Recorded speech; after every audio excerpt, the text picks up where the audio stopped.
Hello, this is DrPaulCottrell, and I want to do a market update. We're going to be playing the news. This is recorded on August 5th, right before the New York Open. Last night in Japan, there was a major sell-off, and it looks like there were a lot of margin calls that were made, and accelerated pressure to sell. It has translated into this movement has progressed into the futures market in the United States. So right now, the futures market for the S&P 500 is down 200 points, and the Dow is down over 1,000 points. What is concerning to me is the VIX index. For the ones that don't know, the VIX index is a volatility index that basically shows kind of stress in the S&P 500 market. Okay, it is now the VIX is now at, the last I looked it was 67, 64. It's now at 55. It's at 55, so it's bouncing between the 50s and the 60 range. We haven't had that kind of level of volatility increase since the COVID crisis in 2020. The next worst crisis that we had in recent memory was Lehman. And Lehman was in about 89 VIX. COVID was in the, I think it was the 70s. Let me check. COVID was 85. 85 peaked, and then COVID peaked at 85, Lehman peaked at 89, almost 90. And we saw today in the futures market 64, maybe a little bit higher than that. Right now, as I'm recording, it's at 55. The point here is that this is a very elevated volatility. That means that there's super stress in the market and that there's going to be contagion. Contagion with sell-off of equity markets around the world, contagion of currency fluctuations and all this stuff. Just to give a little bit of a background, the BOJ announced raising rates, all right? And before that took place, there was a steady increase of a steady weakening of the currency before the BOJ announcement, all right? And it peaked, this trade, the currency trade between the Japanese yen and the US. Now, the Japanese yen obviously trades with other currencies, but let's just focus on the US currency. The weakening of the yen relative to the USD has been happening over many, many, many months. The BOJ acts and starts to raise rates. In July, on July 3rd, it peaked at about 160 for that currency pair. So 160 yen to $1. All right. What that basically means is the yen is much, much weaker than, let's say, trend. All right. The BOJ, for multitude of reasons, because they've been in zero bound and they've been now raising rates. Well, by raising rates, it also strengthens the currency. All right. And there's been, since July 3rd, there's been a major appreciation of the currency. It is now at 142 yen to the dollar. So that is a major stress indicator, all right? For the ones that have been watching me for years, I've always said that there are different indicators to look at for big moves, stress moves in the market. If the yen starts to strengthen quickly, looking at the VIX and looking at fluctuations in oil, okay? That's kind of what I look at. All right. There's other people that look at different things like yield curve, differentials, and all this stuff. But that's what I look at. All right. And the VIX is very high. It's at 55 at this recording. The yen has strengthened from its weak point of 160 down to 142. So the lower the number, the more strength it is, the stronger it is. Markets sold off in Asia, huge. All right. And our futures for the next following trading cycle in the United States looks really bad. All right. VIX is high. Oil is suppressed. Oil seems to be trading at about 72.70. I've seen it as low as a little bit in the lower range of 72. So there's a little bit, but there's fluctuation.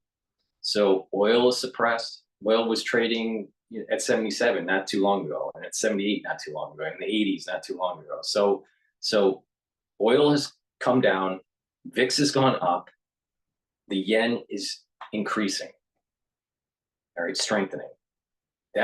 Those are all signs of some sort of problem. Now, I did say, and I still hold this contention, based on the Fibonacci sequence, the two Fibonacci sequences of the crash in 2020 and the beginning of the bear market, the smaller Fib sequence to the high point.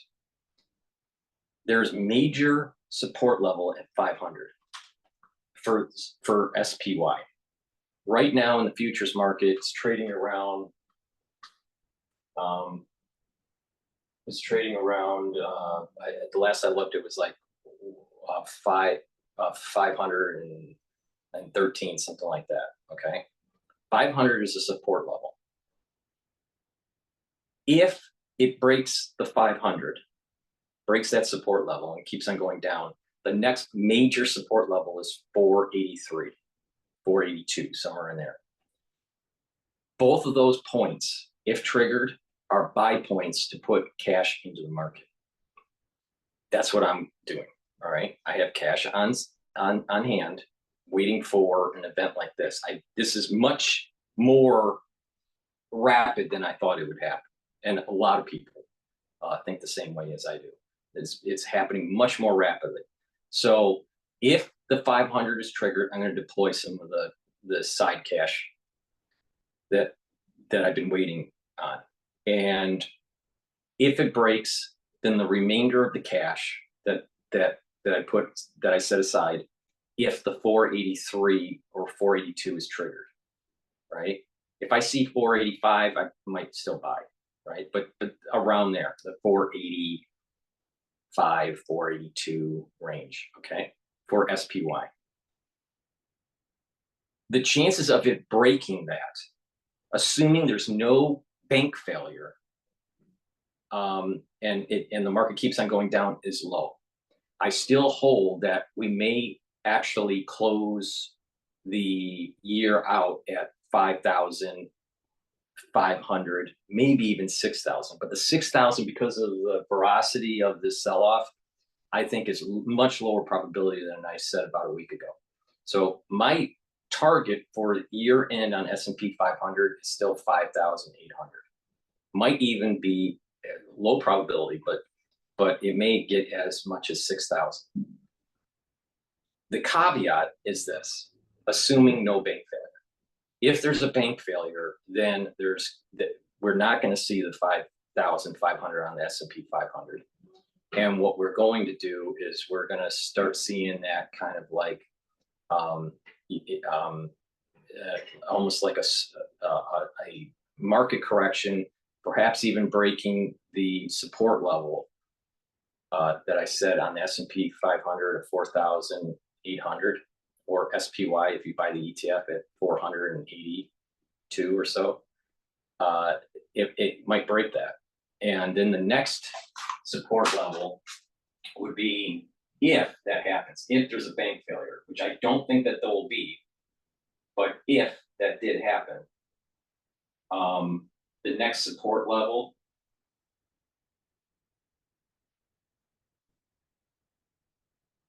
The next big support level would be the 50% retracement at 557 and 430. So if bank failure, 557, I'm sorry, 457 for SPY, 457 or 430. Okay, the 430 mark is much more of a support level than the 557, the 457 on the SPY. Okay, so it's really dependent on if the bank, how much stress are in the banks. This volatility spike was pretty high. I'm kind of surprised at that.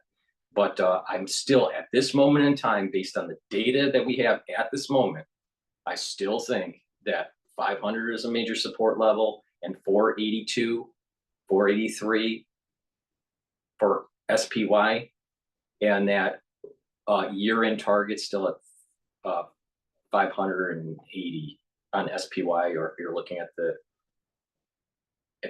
an SP 500 index, it would be 5,800. Okay, that is my look at this. But today is going to be a bloodbath. So if you have been listening to me, don't buy yet. Wait until it hits that 500. All right. If it doesn't hit the 500, then this is kind of like almost a head fake. But the VIX is pretty high, so it's probably going to be it probably will break the 500. But don't buy yet. Wait, be patient. And if it doesn't trigger, then just keep on, holding the positions that you have put in the market, if you've been following my advice. Now, the market has opened up. So let's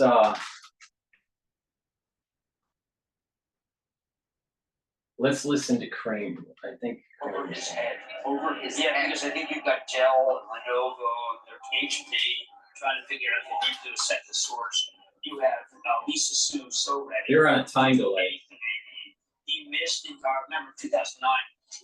He was let go by Intel because he was doing graphics. So I just think that there's a little history here. Two, Intel stole the get ready. There'll be a lot of red on that real-time exchange back at our headquarters.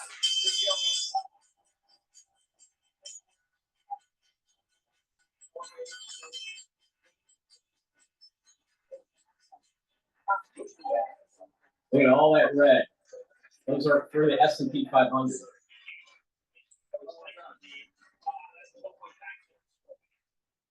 right, Jim, given what you said previously, and certainly does not seem to be okay,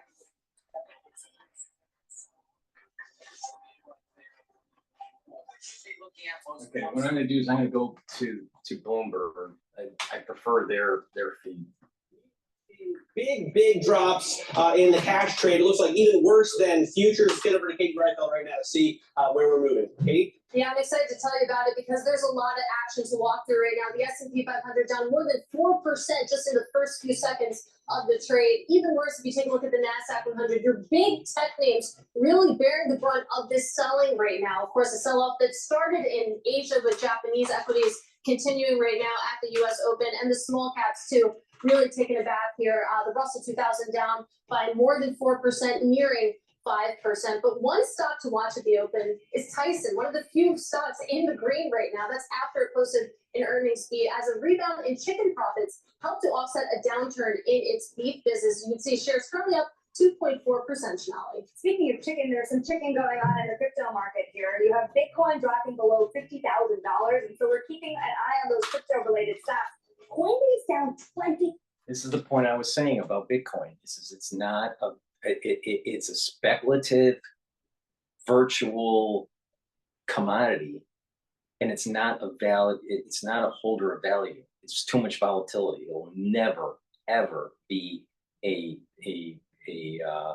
transactional currency unless the stabilization of that volatility It's a trading commodity. That's all it is. It's like saying wheat should be currency or pork bellies.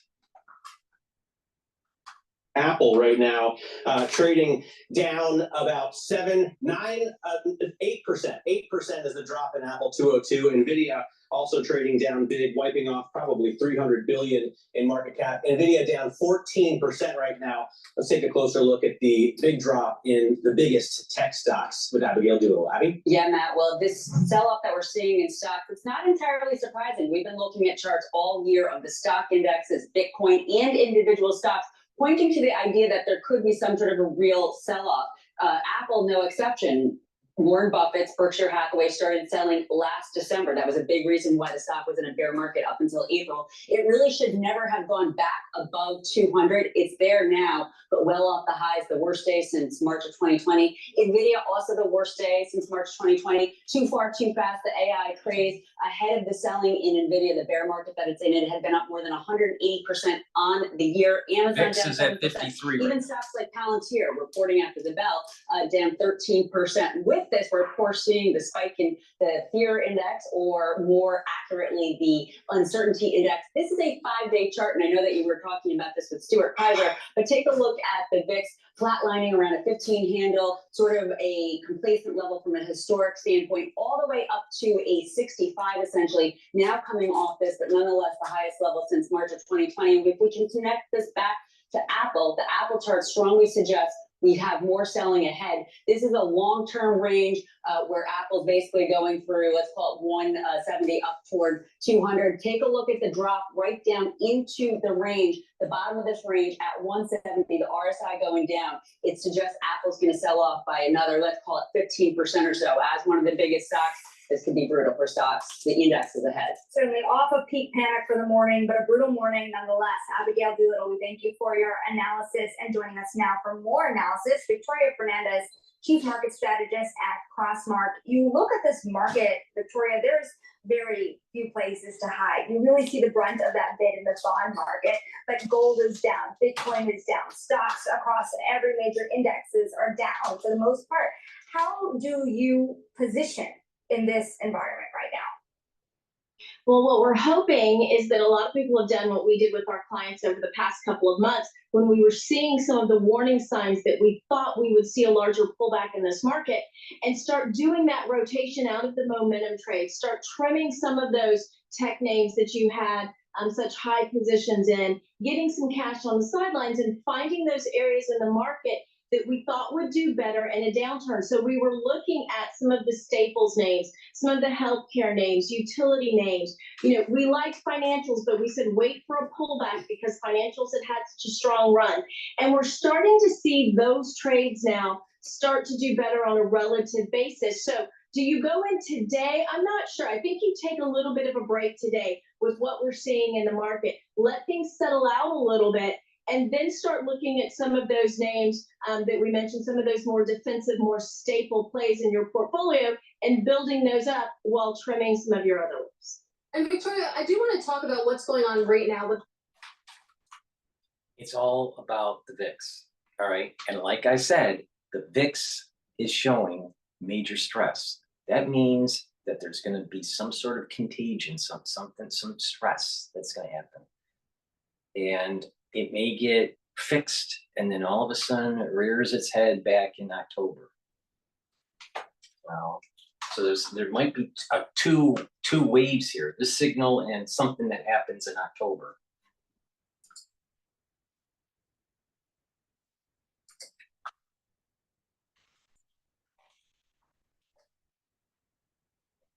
Look at earnings. Yeah, I know earnings are up 11% year over year, but if you look across the board, you're not getting as strong of a guidance as people were hoping to see. So guidance is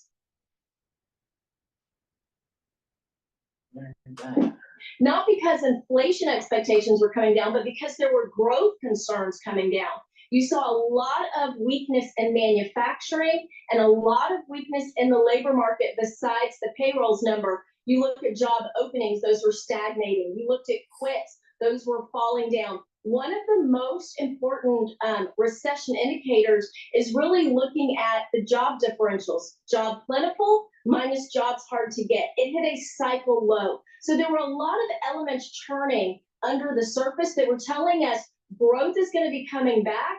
Jobs are not there, wages are not there, and that means trouble for the consumer. I think Friday, again, was a culmination of all of that. Add in the unwind of the carry trade that you were seeing as the Bank of Japan raised rates, and the expectation that we would be lowering rates in September after the Fed meeting. All of that coming together, I think the market came to realize, wait a minute, things maybe aren't as good as we thought. Maybe that soft landing is not a given.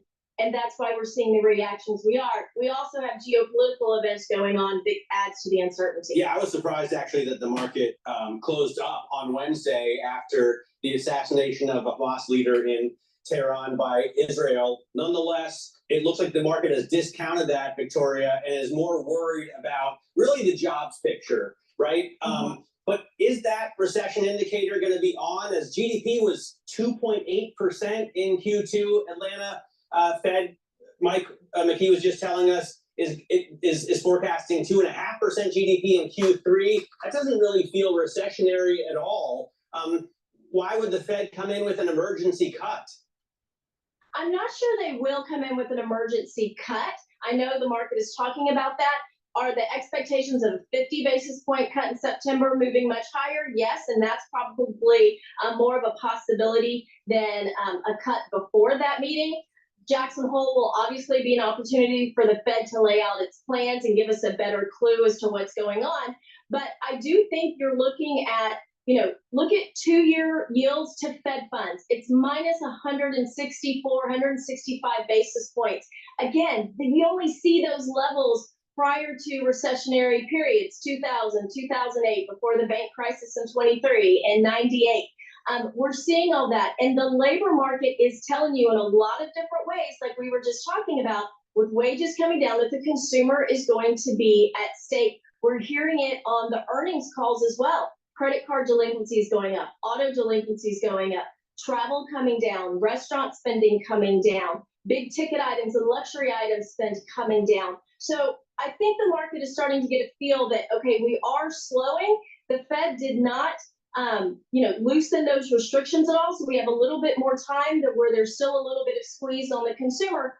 All of that is concerning the market right now. I think we'll see the Atlanta GDP number come down over the next couple of weeks. And even at the top of this hour, we have, of course, that ISM services data coming out, and you have a market that is kind of on tender hooks here, isn't it, Victoria? If you think about kind of the forward catalyst, how long do you sit out this market for? You had mentioned a little earlier that this wouldn't necessarily be your time to dive right in. What would be that time?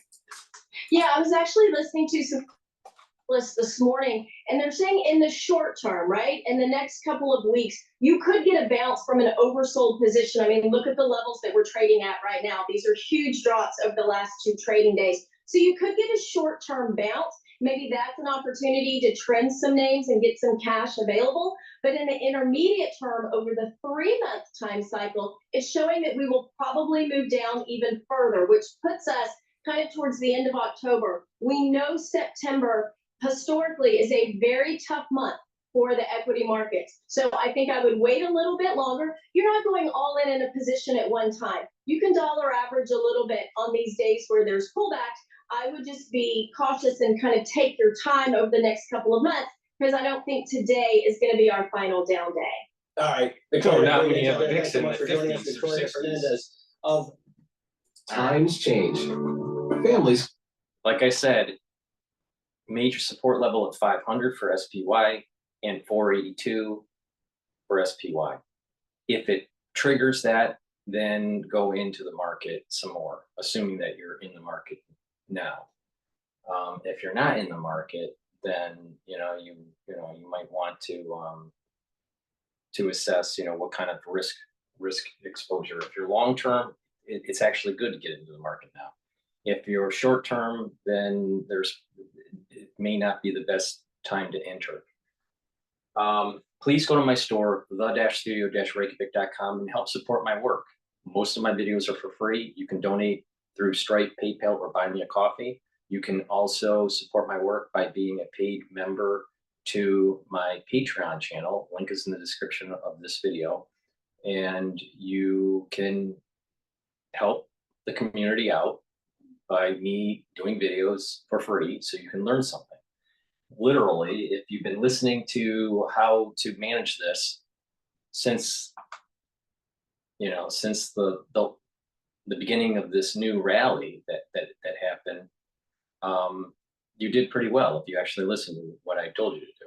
So now I'm navigating you through another tumultuous period.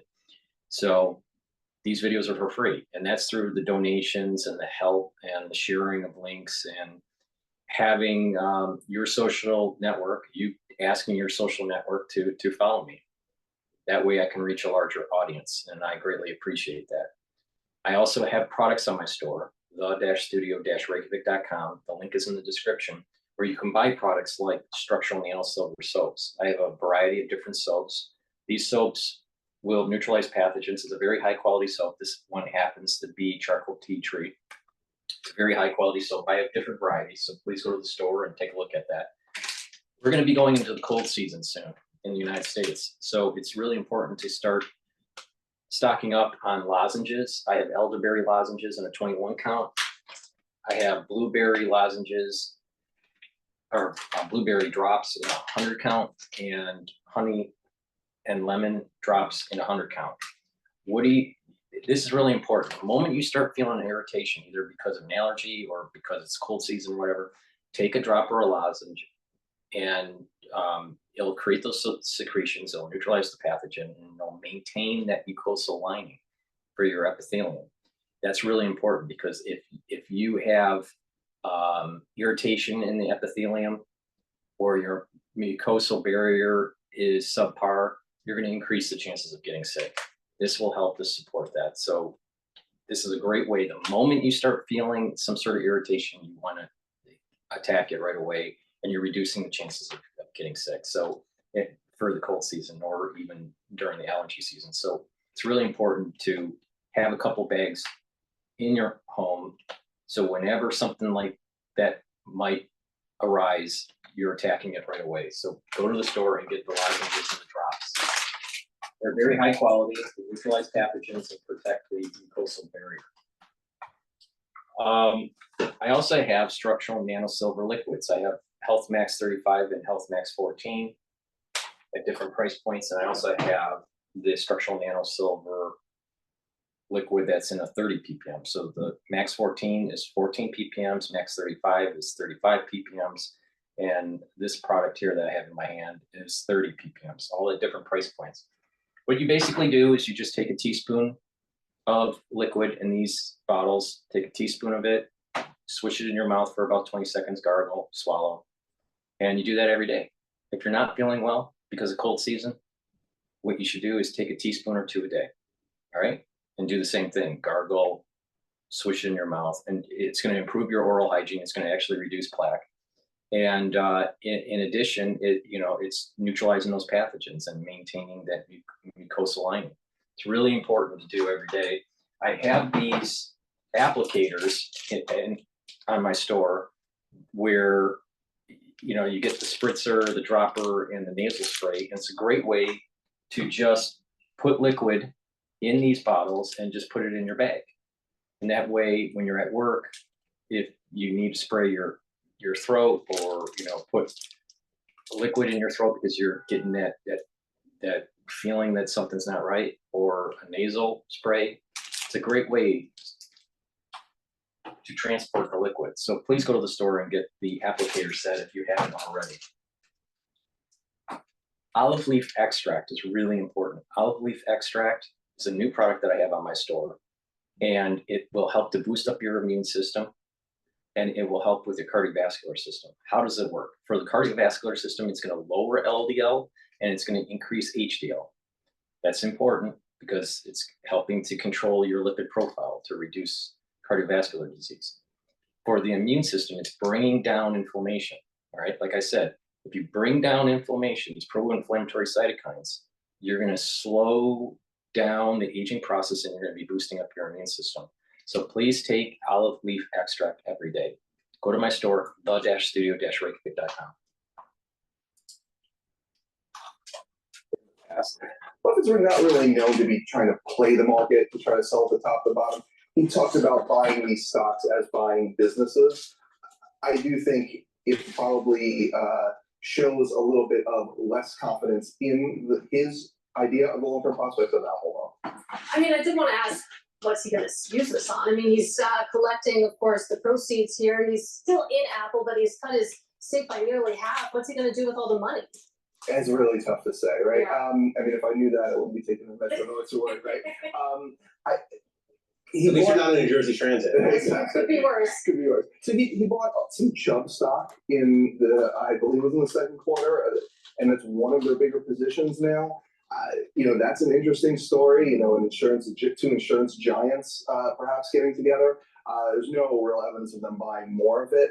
But, I think it might be in something that we just don't know. And he's talked a lot about there's just nothing out there big enough for them to move the needle. But Matt, don't you think, I mean, the fact that the Oracle of Omaha, this is the guy who knows, right?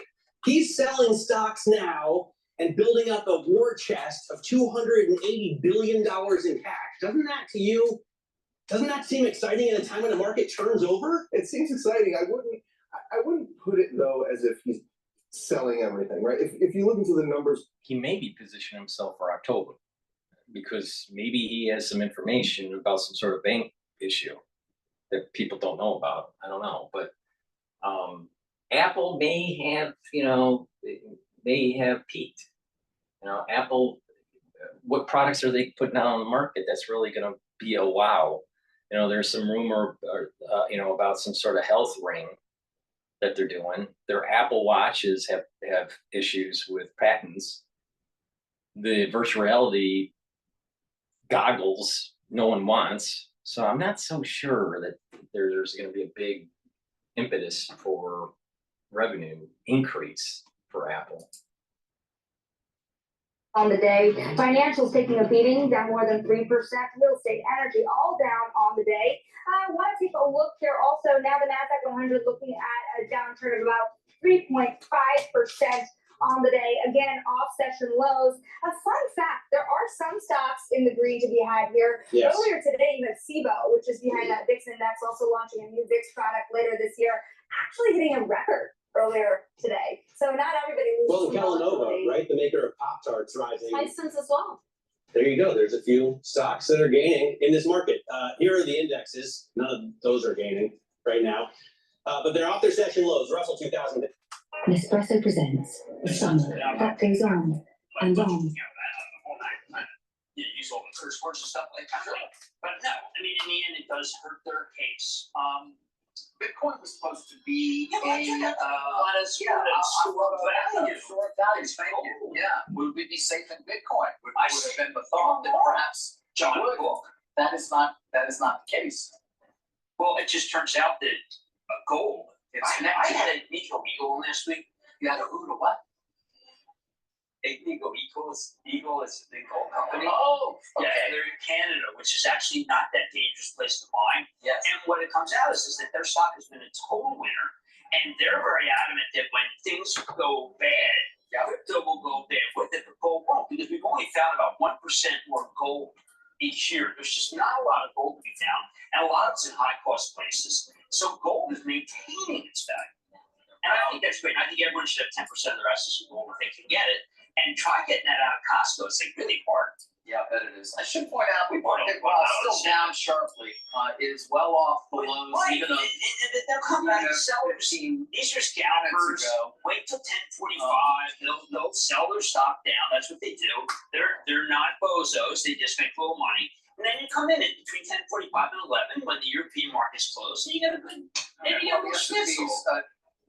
Cut its losses to below 3%. Nasdaq also now below 4% loss. Well, this is cool. Again, at the very open, we were down much more sharply. Doesn't that tell Not to you say that those aren't significant losses, particularly given the performance last week. I mean, that's the future. Now, let's take your Kellanova story, which was a favorite report that I interrupted. What that says is maybe we have to rethink the negativity. Like Mondelez had a good quarter, but nobody cared because GOP-1. GOP-1 is like a phantom boxer. It doesn't look like a butterfly.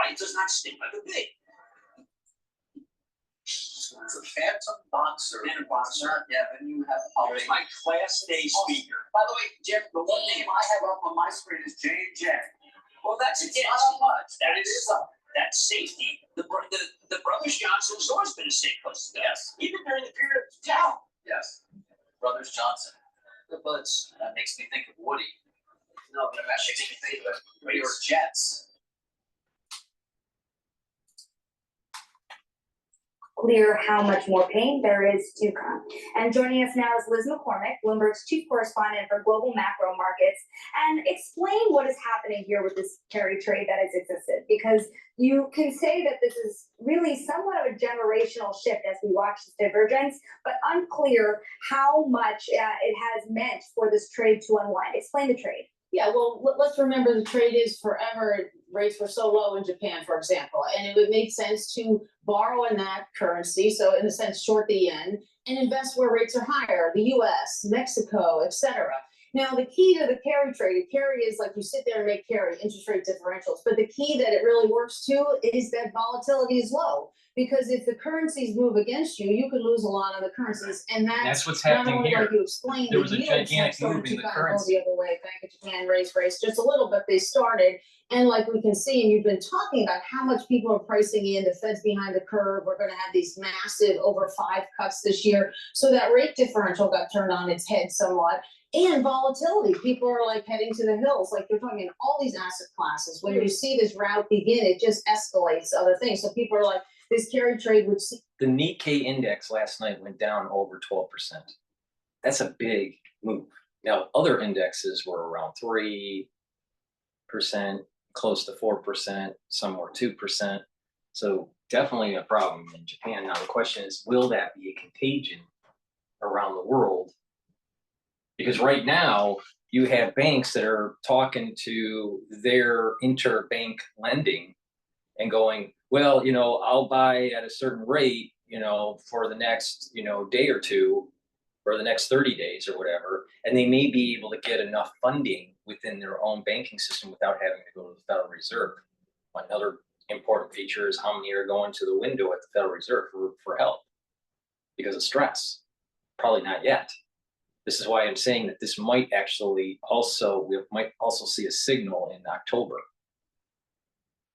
There's stress in the banking market. They stabilize it, today, tomorrow, right? Maybe even Wednesday, things start to calm down because volatility is always heteroscedastic, which basically means it spikes and then comes back down. But usually when you have that big spike, there's another, lesser spike, but significant, popping up in about 2.5 months. Well, we're in August. So August, September, October, see? So the real crisis isn't right now. The real crisis is if it emerges in October. And then everybody's out and they call the death of it and they come back because that's just human nature. And it is a good strategy, of course, when it works. So it just, I've just seen it so many times, it's a circle of life. Circle of Well, I life. think what people have to understand is it's a form of embedded leverage in the market, and no one knows how far that leverage goes. Yes, it's embedded leverage. Embedded. What does It's that in mean? there. Okay, I get it. Under the surface. Got it. All right. Liz, thanks very much. Liz McCormick, they're talking to us about the unwinding of the carry trade. Let's get to your trading diary right now. What you need to be watching this week. Tomorrow, we get earnings from Caterpillar, Uber, and Airbnb. More earnings from Disney, Novo Nordisk, and SoftBank on Wednesday. On Thursday, we get earnings from pharma giant Eli Lilly, which is going to be fun because we get to talk about, what do you call those things again? GLP-1s. GLP-1s, which I still need to get hold. I ate so many chocolate-filled So many vegetables. croissants when I was in Spain. All right, Alibaba rounds out next week. If you're watching Chinese companies with their... Please go to my store, the-studio-reykjavik.com, and get the structural nano silver gels that I have. I have 2 versions of this gel. I'll find it. And I have it in a dispenser, and I also have it in a tube form, right? They're very high quality products and they're dual purpose. Basically, you can neutralize pathogens by putting the gel on your hands. It stays active for 5 hours. You can also put it around your mouth, around your nose, lightly coat your nostrils. around your eyes, around your ears, and it will help to neutralize pathogens. It also can be used as a skincare product. You can put it on your skin. Let's say put it on at night and then exfoliate in the morning, and you'll notice that your skin is clearer and tighter, especially on your face. In addition, it'll help to heal some acne, and it'll help to speed the healing of a cut, an abrasion, a minor burn. So this is a dual purpose product. I have it in a dispenser form and a tube form. So please go to my store, the-studio-reykjavik.com, and get the structural nano silver gels. Probiotics are really important, all right? And I have a powdered version and a capsule version of this, all right? So please go to the store, the-studio-reykjavik.com. Why is taking a probiotic so important? One, many people are eating not correctly. So they're not getting enough fruits and vegetables. They have maybe too high of a meat consumption, whatever. They're eating too much processed foods, too many sugary foods, and that causes disruption in your gut biome. So what you want to do is first, filter your water. Second, stop eating processed foods, stop eating fast foods, and eat a balanced meal.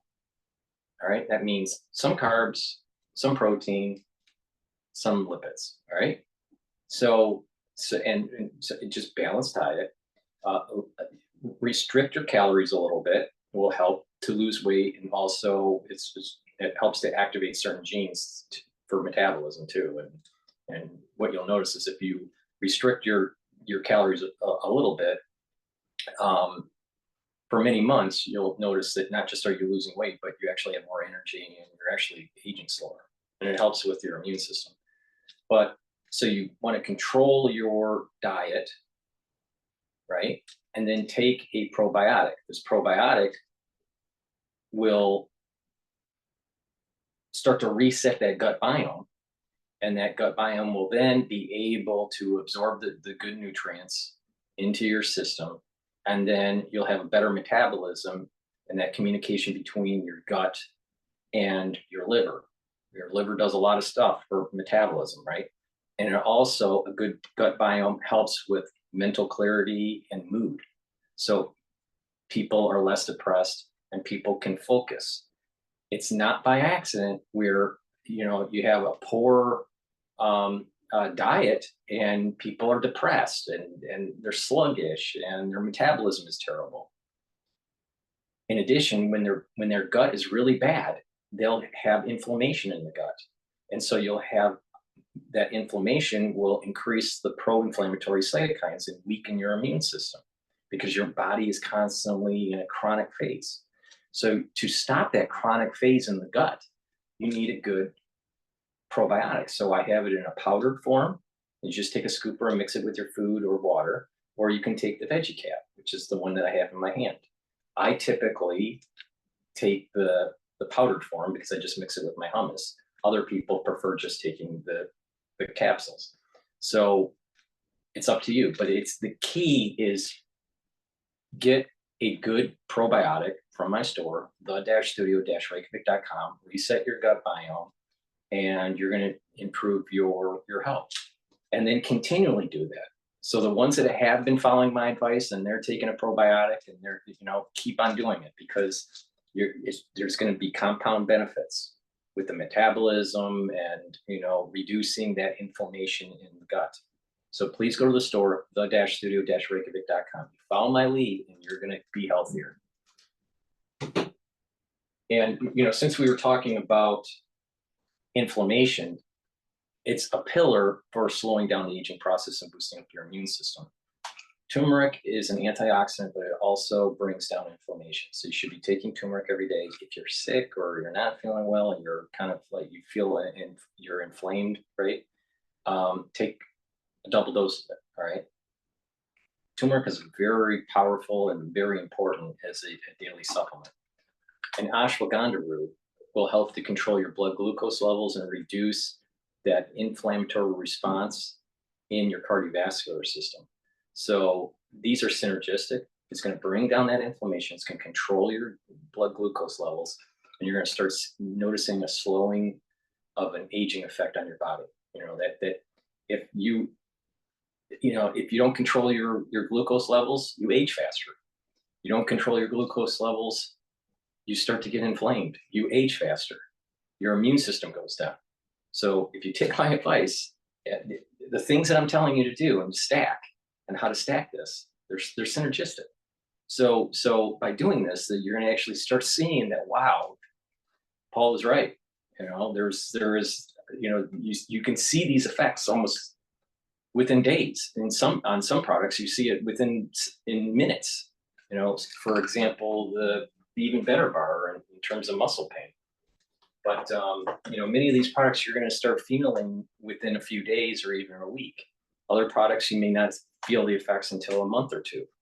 But it's important to take because they work.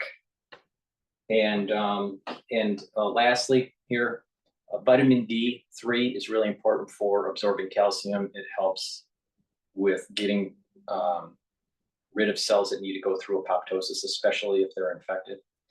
And D3 is important as a gene expression cofactor. So take vitamin D3 every day. It's very important. The NASDAQ down close to 14%, and the Dow down only 6% from its July high. And we check the markets for you all day long right here on Bloomberg Radio. I'm John Tucker. That is your Bloomberg Business Flash. Jess, Paul. Okay, so as of right now, it's at 10 o'clock New York time. The VIX now has dropped down to 39. So what's probably happening is you have algorithmic trades coming in, buying into the market. Okay, but trust me on this. There's going to be a little bit of volatility the next couple of days or so, and it definitely a potential signal, another negative signal that happens in the VIX in October. A couple hours. Again, John was just reporting this ISM data. He did better than expected. Let's go right to that because we can use some good news here. Steve Miller, chair of ISM Services PMI. It seems, Steve, some pretty solid results. What do you take away from some of this ISM data? Yeah, we were certainly happy to see it return to expansion territory. You know, it seems like things are moderating in terms of feedback that we're getting through the survey. We saw from a GDP standpoint, kind of almost dead even, those that were in expansion versus those that were in contraction, with just a slight percent, about 3% higher on the expansion side. As you see in the number, it's just slightly above in the expansion range. So happy to see it's less volatile than we've seen in the past. With last month, it was about 10% higher GDP represented in the contraction territory versus expansion. And when you're looking at the Atlanta Fed's GDP Now model, obviously we know that's volatile, but still the next update's going to come later this week, but it's around 2.5% for the third quarter. So I know there's a lot of concern when we had some of the manufacturing data last Thursday, obviously the jobs report on Friday, but when you still have economic growth forecasted to be pretty solid here, how do you sort of unpack some of the latest wave of data here and how this latest, when you're looking at ISM, sort of fits into this?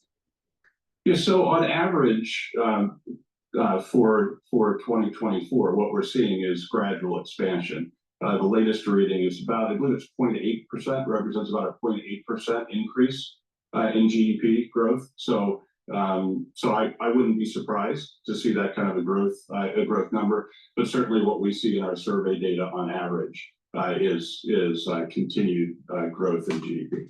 All right, Steve, thank you so much for joining us. Really appreciate you coming on and breaking down some of these numbers for us. Steve Miller, chair of the ISM Services PMI. Again, some better than expected services PMI. 51.4 was the actual reading. Consensus was 51. Last period was 48.8, so a nice improvement there. Jess, you've got some trading market news. That's right. So users are reporting issues with certain trading platforms. So right now we have this running on the terminal right here. So you're looking at over 2,300 problems reported with Fidelity. That was around 9:52 a.m.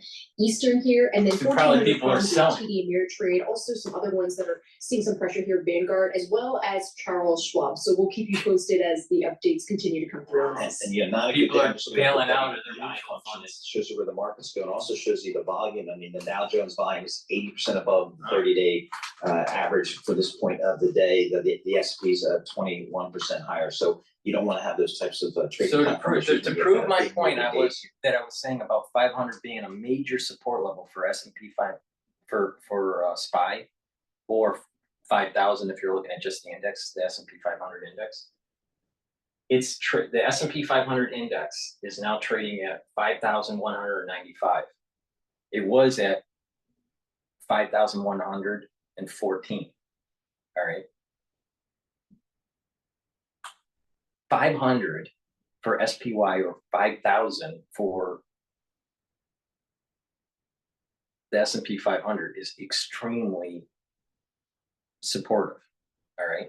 But if it breaks because of some stress in the banking industry, all right, if it breaks 483, 482 for SPY or 4,820 are major support levels. And then again, there's another major support level at the 450 mark, 457 actually, and the 430 mark based on the fib sequence. So this thing's not like going to go like to zero. It's not even going to go half, right? There are serious support levels that if you have a little bit of cash on hand, you start putting it into the market if they trigger those support levels. All right. And like I said, I have some cash on hand waiting for this something like this to happen. This is a much more vicious cycle than I expected. But this is because of what's happening in Japan. And, if 500 gets triggered, deploy more cash. If 483 is triggered, deploy more cash. If 450 is triggered, deploy more cash. All right. Don't be fearful of this. This is how you make money. The ones that are jumping out of the boat right now and selling their funds and their mutual funds and their ETFs and everything from Fidelity or Charles Schwab or whatever account that they have, for their 401k, wrong move. When the market was getting a little heated, you should have put about 12% in cash. And a lot of people, they go, no, I'm missing out. Well, now you can position yourself much better. If you just listen to what I've been saying for over 4 years, right? But just recently, if you've been listening, you don't have to pay attention to the market every day unless you're very active kind of trader. But most people aren't active traders. Most people are investors. And all you got to do is just pay attention, watch the videos I do about updates on the S&P 500 and where the new targets are, and just trade accordingly or invest accordingly, and you'll do all right. Don't be fearful. Don't fear this. Actually, I kind of want the market to go down more so I can buy at a better rate. But what's happening here is that it looks like the banks internally are loaning to each other to stabilize things. So that's a good sign. And you have the algorithmic traders that are saying, well, wait, this is oversold, so I'm going to buy it. So the algorithms are buying. So the question is, will this carry out into Wednesday to Friday? And what, after the dust is clear, what's going on with, potential contagion, especially in the banking industry. What's going on with the Federal Reserve? Are they going to lower rates? This is a big push to lower rates. Will they push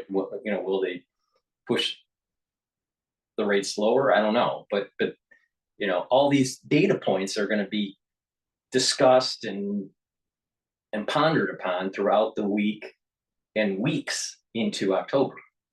There's another signal that I suspect coming in October, right? So if you do have cash on hand, you probably don't want to fully deploy if your target is triggered to buy, because there might be another sell-off in October. But I think after that, then it's probably safe to deploy. But again, I don't want to get too far ahead of myself. I'm still targeting SPY at 580.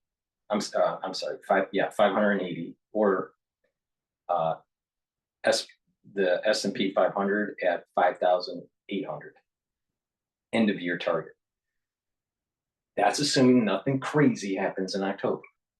All right, but let's just see, But don't get too worried. Don't get too worried, because the algorithmic traders are coming in to buy. Now, the S&P 500 is now down 167, but it was over 200 when I'm starting this recording. So the algorithmic trading is coming in to buy in.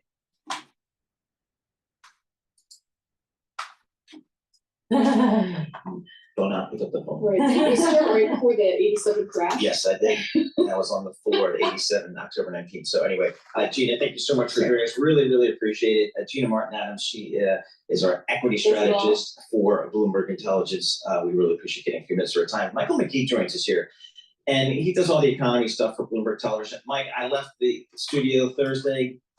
All my discussions were soft landing, some variation of soft landing. And then today, to crash. About a recession. Well, it's only Gina's. It's only the equity market. You were talking about 1987. I made a reference this morning when I was on with to people opening the windows down on Wall Street, and I got a note from a trader who's been around for a while who said, the 22-year-old sitting next to me had no idea what you were talking about. Exactly. So maybe we come up with a different analogy. Right. I said just a minute ago, it's an Emily Latella moment now, because we got the ISM Services Index in there. There's another variance. Yes. She was the comedian. The ISM raises to 51. The services ISM comes in. So that's a good number. Everything is higher, including employment. And so that's showing that the economy is strong on Friday, and with the ISM so factory with orders. so with economic data coming in for the ISM is strong, but not contractionary, the Federal Reserve most likely won't intervene with lower rates. And not just that, that's an impetus for algorithmic trading to come in and buy equities, because economic data is showing that the economy is relatively stable. So, like I said, there may be another signal that happens in October. Put the data on Friday behind them, and everybody panicked, and now maybe they don't need to.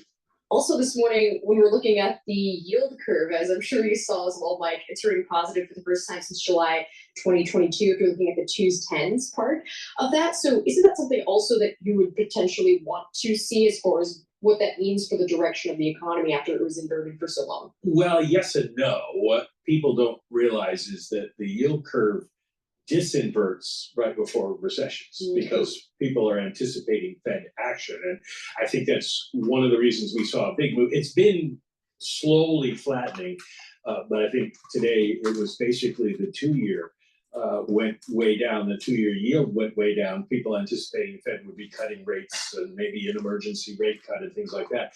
And right after this ISM number came out, it went back to where it was yesterday. So we're either slightly positive or back to slightly disinverted. So I'm not sure that's a signal, but there are a lot of different signals you can point to these days, one way or the other. And I had an argument with another strategist this morning over the Bloomberg, who was suggesting the Fed needs to act now. And I thought, don't you think it'd probably be good for them to wait a few days and get a little more data and see if this is just a panic or a real collapse? And I think the waiting part is what the Fed is going to endorse. It just remind us, how rare is it for the Fed to do an emergency, like intra-meeting kind of rate cut or It's very rare, and they only do it when the market stops functioning. And that's what we saw. They're not going to cut in today March of because the 2020. market's That's what we working. saw in the fall of 2008 when Lehman Brothers went out of business, and we saw the market seize up there. But there doesn't seem to be any indication that you can't trade today. So as long as you can trade, that's what the Fed is concerned about. If you lose money, that's your problem, not theirs. Well, you also spoke to Austin Goolsbee on Friday. He spoke again this morning, but kind of unpack for us what he and his reaction to the jobs report, because it seems like, again, they follow trends, and that was just one report.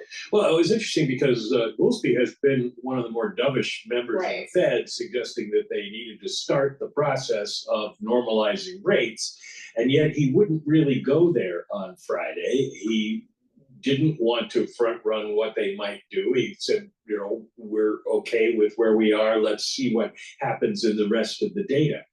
And he had a vote this time, filling in for the vacant Cleveland seat.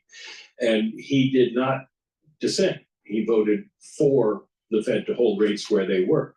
So if one of the biggest doves was okay with it, then probably the rest of the Fed is going to be feeling okay with it for the moment. Right. All right. Very good. Michael McKee, thank you so much for joining us. Michael McKee covers all the economics for Bloomberg, and we appreciate getting some of his thoughts here. The S&P 500, we are off, let's call it 3%, 159 points. The NASDAQ, that's off 3.7% here today, 627 points, down to 16,150 yields. Lower, not nearly as low as they were before, but they're about 3 basis points low on a 10-year, 3.76 on your 10-year Treasury. WTI. Now, people are going to get stressed out because of the way the market is, and they may not be, you know, as calm as they should be. Don't worry, everything's okay.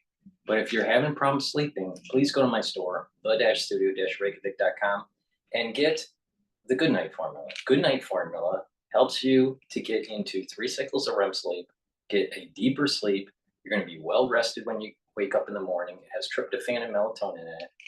And this is important to have regular good sleep where you're getting those 3 cycles of REM sleep and you're getting that deep sleep. Why? Because deep sleep, REM cycle sleep, is going to allow for your body to detoxify. If you're chronically deprived on sleep, your body is building up toxins, your immune system will be down, your memory won't be as good, and you're going to have less energy. All right, and you're going to age faster. You look at people that don't get good sleep, they age quicker. People that do get good sleep regularly, they age slower, and their immune system is better. So please, if you're not getting good sleep, if you're concerned about work or the market or whatever, Fauci, whatever it is, please go to the store and get the Good Night Formula and take this so you get a good night's sleep. All right, it's very important. So go to the store and get the Good Night Formula. A lot of people don't realize that if you have chronic deprivation of sleep, that these toxins that start to build up in the neuron and in the CFS, cerebral spinal fluid, when these toxins start to build up and you're not filtering out because you're not getting good sleep, over decades of this problem, you're going to start having issues with your neurons because of the toxin buildup, and dementia or neurodegenerative diseases start to increase. So it's really important to find that way to get good sleep. All right. A lot of people, especially as they get older, they're not sleeping very well. So it's important to get a supplement that's natural, that helps you to sleep. All right. So please go to the store and get the Good Night Formula. Again, this has tryptophan and melatonin. Magnesium and zinc, really important for your immune system. We're getting into the cold season soon. And, people get stressed, they're not sleeping, whatever, their immune system is down. You need to take magnesium and zinc to boost up that immune system. So please go to the store and get the magnesium and zinc. And if you're not feeling well because of the cold season, take a double dose of this to boost up that immune system. Omega-3, really important to help with cardiovascular health. What this does is it brings down LDL, it helps to increase HDL, and omega-3 is known to prevent the red blood cells from sticking. So it helps to reduce clotting, right? So please go to the store, take the omega-3, it's really important. And I'll do another show on PFAS, forever chemical type stuff, and how to try to detox these forever chemicals that are in our environment. It's very important. I'm going to do a documentary, or a critique of a documentary that I saw, and tell you how to mitigate forever chemicals and how to get rid of them out of your body. You can't get rid of them completely, but there are ways to mitigate it. All right. All you got to do is just pay attention and just follow my lead, because this is what I do every day. Multivitamin is really important. So please go to my store. I have a multivitamin that's easy to digest. It's a high quality multivitamin. All right. It's important to take a multivitamin because you need cofactors for proper cellular processes. You have enzymes in your cell that need cofactors. Those cofactors are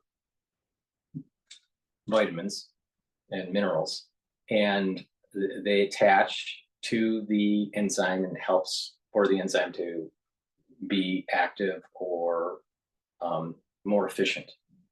So if you're deprived on certain vitamins, you may have lower par activity for your cells. So it's really important to take a good multivitamin. This one is easy to digest. Please go to my store, the-studio-reykjavik.com. The link is in the description of this video. Trina's pricing in China, it's not just regulatory issues. They don't have an AI offering in China, and they will not unless they properly partner. So it's not just a regulatory issue they have to navigate. It's a whole AI offering that they have to figure out. They may never have a true Apple intelligence in China, so they may run into the same issues that Meta and Google have run into in China. So I do think the market's still ahead of itself. If I'm projecting 50%, I feel like the market's projecting a full 5G type upgrade cycle, and that may not happen. At the same time, Tom, relative to other big cap tech stocks, particularly the Mag 7, is Apple, in your view, the most defensive? I mean, it may just be the cash cycle. It may just be, services, revenues. I don't know. That's way from a balance sheet standpoint. Pull back. Yeah, from a balance sheet standpoint, it clearly is the most defensive. So Apple has the ability, still generates $100 billion in free cash flow to continue to buy back shares, irregardless of what Warren's doing. If it's so defensive, why is Buffett getting out? That doesn't make any sense. I would get out of Apple. I don't think I think short term. So liquidation, and as we were saying, just off air, it's really all about the Bank of Japan's governor, Ueda, who came out. They surprised markets with a 15-bit hike. But then, of course, on top of that, he talked about the idea that neutral rates are a long way away. So in other words, it's a rate hiking cycle. And he's done that into, it's very interesting. So the Fed's talked about cutting, and we got a bit of that from Powell last week, a bit firmer. And the BOJ's raising, and they've done that into two extreme positionings in markets. Everyone was short the yen, and everyone was max long the Mag 7. And both those rate those rate cycles changing influence that position. So it's like we're in a giant repositioning in global markets and a giant liquidity event on the back of it. So there's a lot going on. It's pretty interesting. Not to mention the macro data, which we haven't even got to. Right. Well, looking at the Mag 7 index here in the terminal, down almost 5% today, so on pace for its worst day, actually since July 24th here. So keeping a close eye on that. But also, you moved neutral to U.S. equities in late July. Actually, it was ahead of the Federal Reserve's decision last Wednesday. Kind of unpack us how you're advising clients to position. Where are you telling them to put their money? And like, what would you want to buy? What would you want to sell at this point? Well, I think it depends on obviously your time frame. So if you're sort of next couple of months, I'd just be cautious. I think markets haven't finished their sell-off today. We're we're in the midst of it, and there's more to come. And generally, when markets sell off this sharply, the price action dictates you get a retest. 500 SPY in terms support of, level. intermeeting cut or very dramatic strong signaling. So short term, I do that. In the medium term, I think one wants to see this as an opportunity to start moving portfolios around in terms of that global sector rotation. So our view is that markets have fashions. Every 6 or 7 years, the global sector leaderships change. And it's been tech, it's been strong. And we think it's now starting to change. We're coming into a rate cutting cycle. I think we're going to get cyclical re-acceleration in the West. And, we think people should start positioning for that. That's small and mid caps in the US. That's overseas equities, non-US equities. So I think the headline is we're going back to the noughties in terms of what does well. It's like Back to the Future all over again. But what goes around comes around. And I think we're going to get a consumer and housing boom over the next 1 to 4 years across the Western world. And that's going to change the equity sector leadership in the global stock market. Looking at the VIX here, it's up about 19 points to just north of 42. It was up to a level of 65 earlier this morning, just blowing out like crazy. Does that tell you that panic is out there earlier today? Well, there's definitely panic, isn't there? 60 is a big, I remember when I started this business, it went over 20 before it was a big number. And then, of course, that's all changed. But 60 is undoubtedly a big number, very, very rarely to get above that. So I think that very short term, what people want to watch is, do you get a bullish key day reversal in markets today? Obviously, they've opened below the lows. Do they close above levels that they saw on Friday? It seems a long stretch from here, but still a few more hours of trading. This market is very volatile. It can move along very quickly. But look, most sell-offs happen in 3 or 5 waves. So we've had wave 1. We're going to get a relief rally. If you're a trader, at some stage over the course of this week, you want to get involved in that on the long side. When you're talking to your clients, what are some of their top questions right now? Well, I haven't talked to many today because I think the questions might have changed over the last 12, 18 hours. But no, we've been the big question has really been, when do you get out of the Mag 7? And I think that's becoming increasingly obvious. And of course, I think the really big question will be now, has the psychology really broken in that sector? Is this genuinely the top on a relative basis for them? BioNTech loss is wider than expected because of their back sales. There are tons of questions. People are going to be asking about this liquidity out of Japan. They're going to be asking about neutral rates in Japan. What does UA mean? And we're going to be looking for Fed and other central bankers to accelerate their rate cutting talk, I think. I'm glad you brought up July 11th, the CPI day, when we got that last report for the month of June, because if you look at the flows data, a lot of that rotation, of course, people were talking so much about small caps last month, but now they're coming under pressure. But those kind of income-driven type proxy bond-like sectors, if you're thinking about utilities, real estate, a lot of flows going into that. Even last week, if you counted both of those sectors with Bloomberg intelligence data, it was close to about $1 billion going into those 2 sectors.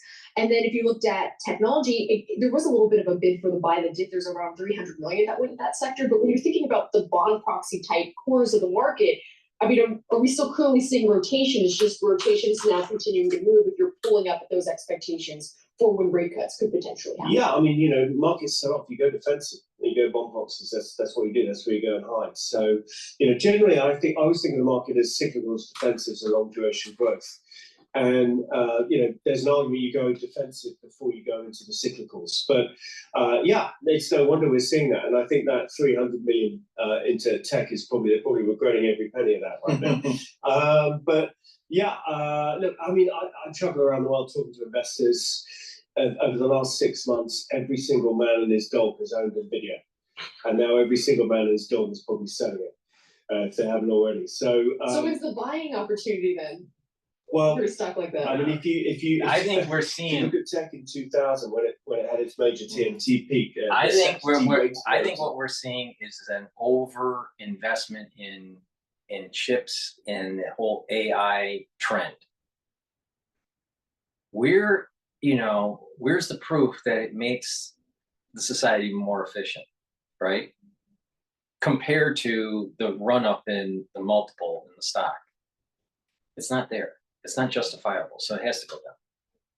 It's like the tech bubble. Too much invested in AI. To be a leader. Well, that's absolutely right in the US. But Yeah, outside and to the prove US, my not. point, So globally, the market can do the that by itself, but NASDAQ is, for tech, for the ones that don't know, that's selling at over 4% down, while the S&P 500 is selling of 3.3% down. Tech is driving this issue. And banks. So it changes the trading dynamics, the valuation. Exactly. The sectors are very different. We have ASML, but that's about it, really. I like SAP too. I like SAP. Yes, but we like a couple, but it's pretty thin. Exactly. You have the European companies have that exposure to China to a greater extent. They do. Yeah, they do. We love Spanish mid caps, just to go really random. Spanish Really mid random. caps, okay. No one's talked about Spain for 15 years. That's so the pigs are coming back. Okay. The pigs are back. You remember the pigs in the noughties? Yeah, they're coming back. All right. What goes around comes around. Very good. Chris Walling, actually, we're going to keep you for a little bit. So, all right. So, as you travel around here, are you talking about European equities more than U.S. equities to folks? This year, we've started talking about European equities and UK as well. UK, I mean, What I is don't know how much interesting you've seen here- about riots over the weekend, so maybe people are a little off. What is the UK at the interesting moment. here is the Russell but actually, 2000 index, which is a more broader index than the S&P 500, is selling off at 4.4%. So that's going to be, you got your large cap, your mid cap, your small cap. So that's an indication of a broader sell-off. UK, even some of the emerging markets, but not in this liquidation event. This is when you pick them up on weekdays in this liquidation event. If you're 1, 2, 3, 4 year investor, it's going to be really interesting for you. It's going to be very different from the last 5 to 15, really. So, when you tell people that woke up to this market and see this kind of volatility here, what are you telling those folks? That this is maybe perhaps part of a reasonable correction, or is there something else going on? Well, to be honest, it depends on their time frame and whether they're a trader or an investor. But I think the really important thing here is this, just look at the yen. The yen tells you everything. The short positioning, it's the carry trade currency. Everyone's been funding short yen, long, Brazilian or Mexican currencies, or long Mag 7 or whatever it is. You fund out of the yen. So you're getting killed at the moment. So this is very much a liquidity event, short term. It'll burn through. Hopefully the central banks will turn up. Then you start picking out what you want for the next 12, 18 months. And that is when we think about this move into cyclicals and move overseas or into mid and small caps. So what's the next big sort of event that you're keeping your eyes on? Because obviously we have Jackson Hole, it's not till later this month, but we'll have a ton of different Fed speakers coming out, and then still a lot of consumer-related earnings in the US this week. There's a ton of stuff going on, isn't there? Even though it's August, there's no going on holiday. Luckily, I've been, so I don't have to worry about it. But I think, are we going to get into meeting cut? I think that really depends on how much financial conditions tighten and the price action in markets. What is the market pricing in? Are we going to potentially get 50? Is the market it's probably priced at 50 for the next meeting already? I don't know. I'm out of date. I'm using the screen for 20 minutes. But yeah, I think all of that is critical. The data is critical. ISM services today was very interesting for the soft landing on it. Came in better than expected. Hey, Chris, thanks for joining us here. Chris Watling, he's the CEO, Chief Market Strategist for Longview Economics, based in London, but he's doing his U.S. tour. I think it's structural for tech. So, I'd be careful if you're just investing in tech. And for the ones that have been paying attention to me, I'm a macro trader. So I look at commodities. I trade a lot of oil. So I'm that kind of guy. And I look at indexes. I don't trade individual stocks. There's too much idiosyncratic risk for that. But I think that the tech sector, chips and companies that are tied to AI and that whole AI wave, I think the inflation, the exuberant bubble for that, I think is starting to pop. So I'd be careful with investing too much into that sector or individual stocks that are tied to the AI trade. I just think that it's just better to just trade macro. But that's me, I just, I just think that it's better to manage risk by doing that. But, there's thousands of ways to trade. There's thousands of ways to invest, right? And I'm just saying that there's some movements here. There's some global movements that are happening. But the S&P 500 is stabilizing. It's just under 3% down now. The algorithmic trading is coming in to backstop the market, to put buys in. So I think it's stable. European market's stable, but that doesn't mean that it stays stable, But this may have been the warning sign of something larger happening in October. But again, the resistance points are really important to understand for the S&P 500. Even though that we, spiked at 64 today, pre-market for VIX, 500 for SPY is a major support level. 482, 483, major support level. 457, major support level.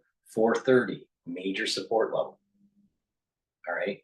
And if you have cash on hand, you pick one of those trigger points to deploy more cash. All right. The best way to do it is you take a certain percentage of what you have in cash, and then you go, okay, if it hits 500, then you deploy a certain amount. If it hits, 483, put in another amount. Right.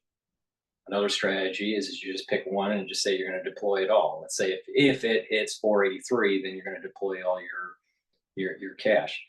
I still, again, am targeting a 5,800 on the S&P 500, or for SPY, which is the ETF, that would be 580. All right. The chances of it getting to 600 for SPY or 6,000 for the S&P 500 is lower probability now. But it could happen. It's just that we need a little bit more understanding of what's going on in the economy. The economy seems to be still robust. What the Federal Reserve is going to do, if it lowers rates, the stock market's going to skyrocket. So, and if they lower rates in October, or before October, the probability of it hitting 600 for SPY is increased. So there needs to be a few more data points to come in, but I'm still targeting 580 for the SPY, and that the support levels are 500 and 483. So I'm not worried. I was waiting for it to perhaps trigger the 500 mark for SPY. It didn't trigger it, and therefore I just wait. Just be patient. Don't worry. Don't worry. Everything will be fine in the long term. Now, if you're doing day-to-day trading, you're maybe even shorting the market, but there's different ways to deal with this. But as of right now, I'm not concerned too much. But we need to understand if the Asian market tonight will have a sell-off as much as it had before. Most likely it won't. I think the backstopping happened in the New York session, and that will be a feedback loop, a feedback to Asia to not have as much of a sell-off. Will there be a sell-off? Might be, but it's not going to be 12%. It's not going to be 6%. It may be 3%, or it may be even positive because they see that it's an opportunity to buy. But if it doesn't, and there's an additional level of selling off this week in Asia, that may cause a contagion for the European market and the US market. So we just have to wait and see. Okay. So I will keep you up to date on these sorts of things and how I see it. We have to be data dependent and just be calm. Don't worry. Don't worry. Industry groups they are lower, led lower by technology and the cyclical areas of the market. They're doing better right now. Apple also sinking, sell off, second only to NVIDIA in terms of market cap destruction. The round coming in the wake of Berkshire Hathaway gutting its Apple stake. We're going to have more on that in just a moment. On this particularly high volume day, users reporting issues with multiple trading platforms. This includes Fidelity, TD Ameritrade, Vanguard, and Charles Schwab. This according to Down Detector. The economic news that we got at the top of the hour. U.S. service industry activity improving in July. Dose of positive news as the market swoons. The ISM reports its non-manufacturing index rose to 51.4 last month, and that signals expansion, and that is the biggest part of the U.S. economy, worth noting. S&P 500, 164 points lower. That's down 3%, 51.81 on the index. Approaching correction. That's a positive number. 8% for the high in July. And the Dow Jones Industrial Average down 1,069 points. That's down 2.7%. Tech-heavy NASDAQ Composite Index right now, 588 points lower. That is down 3.5%. Two-year yield is right now 387. So that's has stabilized somewhat. 10-year yield, 2 basis points lower. That is at 376. And we check the markets for you all day long, right here on Bloomberg Radio. I'm John Tucker. Again, that's your Bloomberg Business Flash. Yes. Please go to my store, the-studio-reykjavik.com. That's the-studio-reykjavik.com, and get the vitamin C supplement that I have. It also has magnesium in it. It helps with your skin.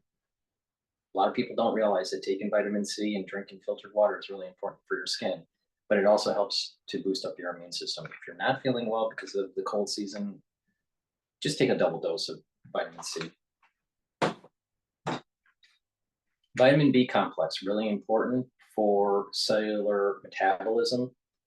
People don't realize that the first 5 B vitamins are really important for your mitochondria. So please get the vitamin B complex. I have a lot of B vitamins in this, and it'll help to improve cellular processes, the cellular metabolism, and the mitochondrial health. It'll help to boost up the energy levels in your body. Clarity factor, really important to get rid of that brain fog. This is way better than anything that Alex Jones is selling. So please go to my store and get the clarity factor. This will help to keep those neurons firing and releasing those neurotransmitters. And what is great is it's synergistic with C60. All right. So this will help getting those neurons firing, and your memory is going to be better, and you can focus on work or school. It's really important to train your mind, read, learn new things, talk to people, stay away from negativity. All right. So you take this every day. All right. No matter, if you're in school, or if you're, an adult working, or even if you're retired, it's important to take this every day. Most people take it in the morning. Some people take it twice a day, but it's synergistic with C60. C60 is a very strong antioxidant. You take a teaspoon of it a day, and by taking a teaspoon of it a day, what's going to happen is it's going to soak up those free radicals, and that cell is going to have less cellular stress. So the cell will perform better. In addition, it will help to boost the health of the mitochondria. So you'll have more energy. So this is part of the reason why it's synergistic. So this helps get those neurons firing, and so you can concentrate, but improving the mitochondria in those neurons, the dendrites the dendritic connections will be better. Your memory will be better. You'll think faster. You'll have less neurodegeneration due to normal aging. So it's really important to stack this stuff.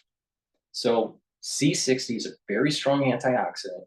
Take a teaspoon of it a day, or a full dropper if you get the 2-ounce bottle. And I sell it in a 2-ounce, which is what I have in my hand, is a 2-ounce bottle, a 4-ounce, or an 8-ounce configuration. Right? I take a teaspoon of this every day. Okay, so that's really important. I sell it in extra virgin olive oil, which I have in my hand here. I also sell it in coconut oil, the MCT coconut oil, and I have it in the avocado oil. All right. So I have 3 different versions. You can get it in a 2 ounce, a 4 ounce, or an 8 ounce configuration.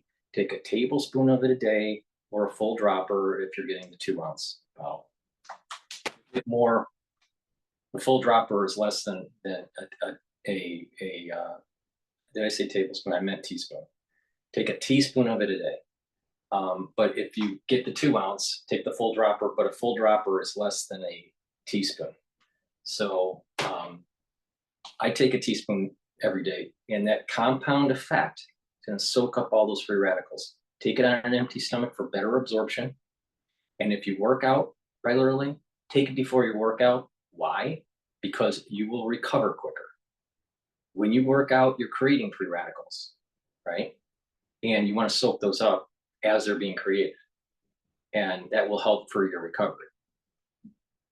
So if you want to slow down the aging process and improve your memory and improve, a lot of the cellular processes, especially mitochondrial health, take the C60. You'll be amazed. You'll be amazed. It's important to take every day.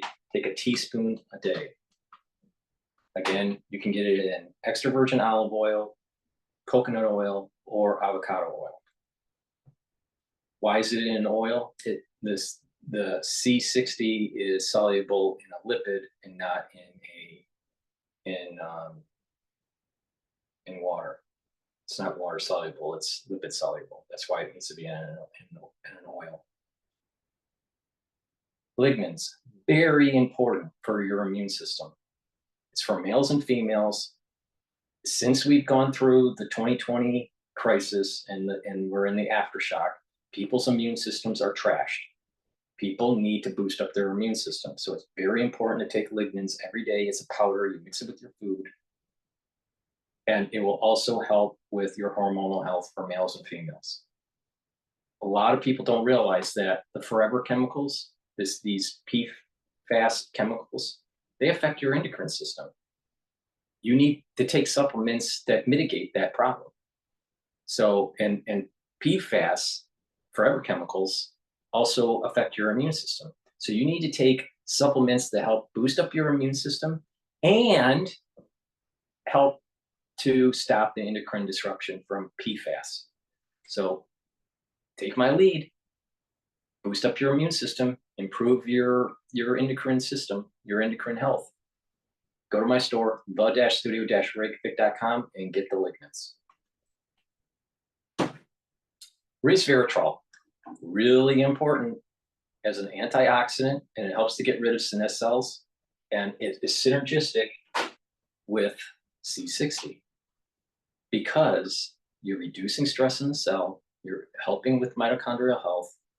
Resveratrol is getting rid of senescent cells. It's an antioxidant. It's helping the cellular health. There's the synergistic aspect to it that help to slow down the aging process to increase the longevity. So please go to my store and get the resveratrol. It's all about the stacking. You get more efficacy from things like NMN or NAD plus or resveratrol when you stack it with other things, such as C60. So please go to my store and get the resveratrol. It's part of my anti-aging protocol. I take it every day. We were talking about some of the reportages of outages for the volatility, like Schwab and Fidelity. Some people are keeping a close eye on some Schwab right now. Other retail brokerages, users reporting outages as obviously this global stock sell-off still continuing here. So we're going to keep you posted. More than 14,000 users reported outage at Schwab. AMSOIL runs on freedom and has since 1972. The rest of the market. While we're waiting for that announcement to end here, please go to my store. I've been partnering up with Rainbow Herbals, and we've created these great deodorant bars. I think this is our 3rd year with the deodorant bars and the skin utility bar. So this one is peppermint, lavender, and tea tree. This has no aluminum. It has no baking soda, and it's made from all essential oils. We also created another version of it, which is citrus. Same thing, no aluminum, no baking soda, made from essential oils from the Himalayas. These are very high quality deodorants. Use it every day. But the beauty of this is that it helps to detoxify your body too. So it's a dual purpose. In addition, it's for males and females. So get a couple bars for your household and you'll be amazed at the high quality that this is. It's way better than anything you're going to be buying from Procter & Gamble or Unilever. So please go to my store and get these very high quality deodorants. In addition, we have created a multi-purpose skincare bar called the Even Better Bar. This is also made from essential oils from the Himalayas, all natural.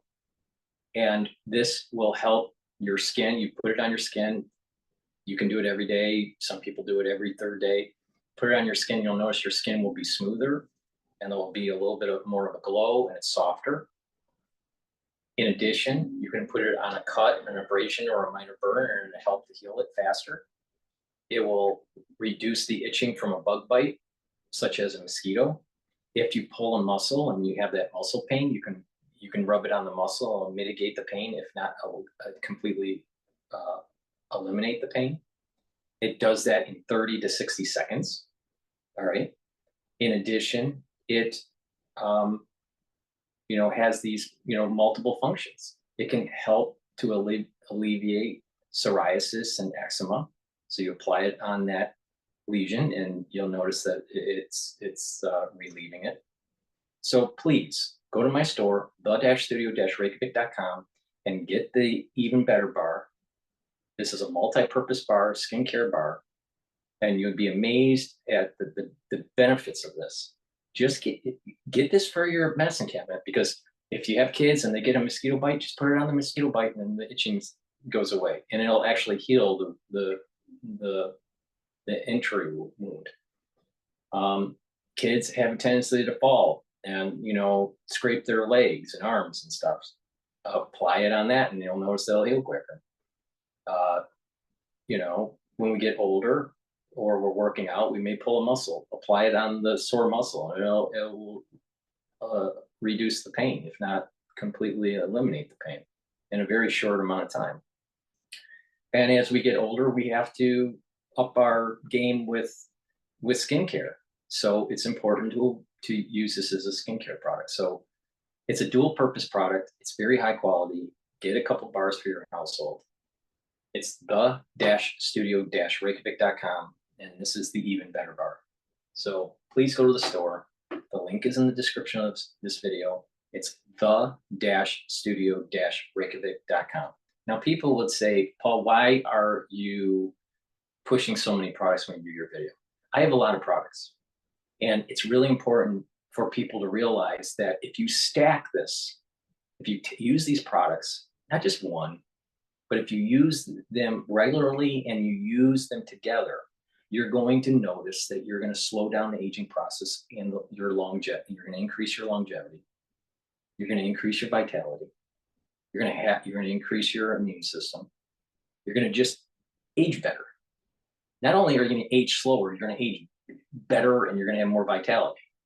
It's about diet. And some of the things that I tell you are freebies. Diet and exercise, proper diet and exercise. You need to stretch. You need to sleep. You need to train your mind. You need to filter your water. And you need to do proper supplementation. When you do these things, you're mitigating some of the aging that is happening in your body, or the chronic inflammation that's happening in your body. See, a lot of people don't understand. It's not about just taking one thing or doing one thing. Oh, they only do stretching. That's not going to do anything. It'll make you more flexible, but it's not. That's about it. It's not going to. But if you add in some muscle, some cardio, and some